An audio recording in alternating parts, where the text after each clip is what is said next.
استاد فاطمی‌نیا میگفتن که اولا که اگر میگفتن کسی تونست مشرف بشه که چه بهتر فبها، ولی اگر نتوانست به هر دلیلی، ببینید اگر نتوانست به هر دلیلی، ایشون میگفتن یک جا بره با خودش 1 دقیقه خلوت کنه، 1 دقیقه خلوت کنه، با جانش یک سلامی به آقا عرض بکند، میگفتن زائر 40 نوشته میشه. این هم برای کسانی که احیانا نمیتوانن برون. و ایشون میگفتن که پاداشی که برای 40 در نظر گرفته شده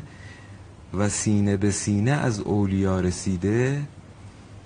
میفرمودن که برای هیچ عملی این پاداش ذکر نشده و اون این است که زائر 40 عاقبت به خیر میشه و مهر عاقبت به خیری برش میزنن و امکان ندارد که زائر 40 عاقبت به شر از این دنیا بره.